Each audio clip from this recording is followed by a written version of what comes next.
ইতিহাস বলে গেলে তুমি যে যার সন্তান এটাই প্রমাণিত হবে। তোমার জন্মের ইতিহাস যদি তুই ন জানো দয়, তাহলে তুই মানুষের হাসে যার সন্তান হিসেবে বিবেচিত হইবে। তুই মিলাদুন নবীর ইতিহাস ন জানোস, তুন মিলাদুন নবী না জায়েজ ন বাইরে কি জায়েজ বাইরে হবো না। তোর তো আগে মিলাদুন নবীর ইতিহাস জানান পরে বুঝুর হল না, ঠিক কিনা? ওয়া মিম্মা জুররিবা মিন খাওয়াসিহি আন্নাহু আমানুন ফি যালিকাল আম। সুবহানাল্লাহ বলেন।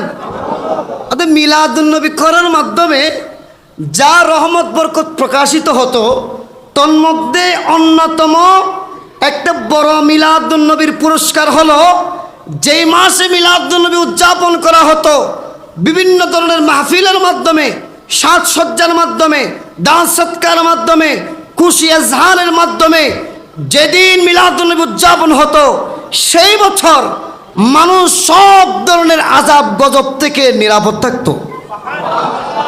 সুবহানাল্লাহ জোরে বলেন না। আমাদের কথা নাকি ইতিহাসের কথা? ইতিহাস বলে গেলে তুমি যে যার সন্তান এটাই প্রমাণিত হবে। তোমার জন্মের ইতিহাস যদি তুই ন জানো দয়, তাহলে তুই মানুষের হাসে যার সন্তান হিসেবে বিবেচিত হইবে। তুই মিলাদুন নবীর ইতিহাস ন জানোস, তুন মিলাদুন নবী না জায়েজ ন বাইরে কি জায়েজ বাইরে হবো না।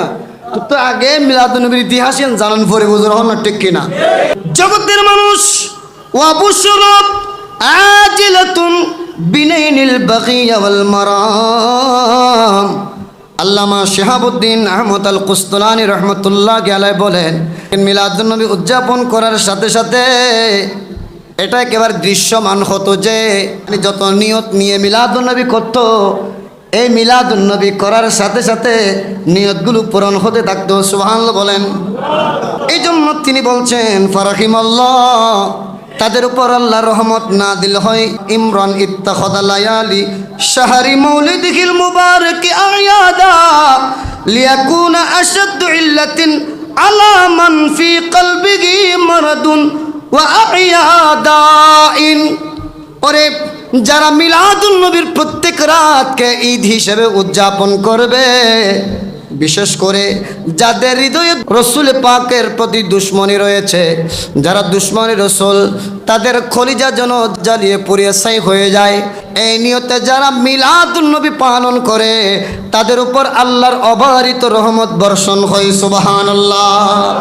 রহমতে ওয়ালা आया नबी है, रहमत वाला आया नबी है, धूम मची है, धूम मची है, धूम मची है।